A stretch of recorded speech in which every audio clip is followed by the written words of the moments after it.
an armed gang has stormed the southern city of Criciúma. It robbed a bank, it set off explosives, it took hostages before escaping with an undisclosed amount of money. Their whole operation lasted 2 hours, and this is how it unfolded. Explosions were first reported at just after midnight local time. Footage on social media shows men firing weapons as they entered the city in a convoy of vehicles. We're told the Banco do Brasil was then raided, and a tunnel leading into the city was set on fire, and the police headquarters was attacked. This footage on social media shows the getaway in a fleet of cars, and we can assume that the gang didn't mean to do this. This footage posted on Twitter shows residents picking up money in the streets, which the gang had left behind. Well, police say they've detained 4 people already who picked up $150,000. None of them were linked to the robbery itself. They just saw what was happening on the streets. Well, the mayor of the city has called this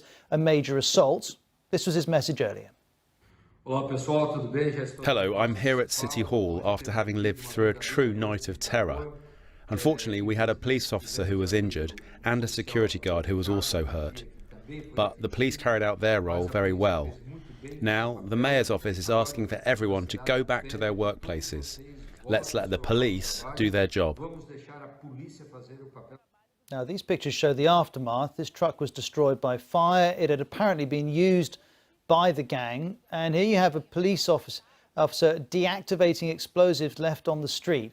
We're told 30 robbers were involved in this operation. We can speak to Camilla Motta, live with us from Sao Paulo. Camilla, it's just an incredible, extraordinary story. Is there any parallel in Brazil? Have you ever known of an attack like this?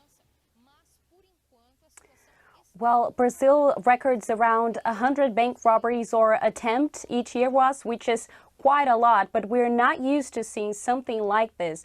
It is not, although it's not common, it's not completely unique, because we know that sectors of organized crime groups here in Brazil are specializing in bank robberies, and they've been targeting for years now small cities, maybe because they think it's easier to flee. Security and surveillance cost for bank branches here in Brazil around £1 billion a year, and actually the biggest robbery in the history of Brazil happened not long ago in 2005, so 15 years ago, when criminals actually dug a tunnel to get access to a central bank vault in the city of Fortaleza in the northeastern part of Brazil, and they took with them 20 million pounds, 3 tons of paper money with them. So a big story in Brazil turned into a movie even.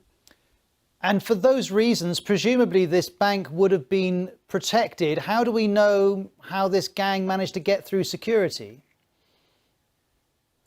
Well, we don't know. Authorities don't know. Actually, the state governor, in a statement early today, said that they had no idea that this was coming, even though criminals most likely were, for weeks now, planning the robbery.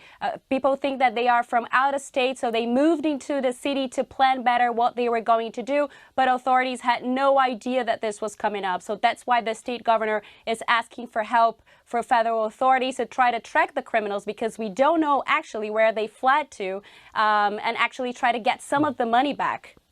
Camilla, thank you very much indeed. And as Camilla's talking, those pictures you're seeing, that's money on the streets.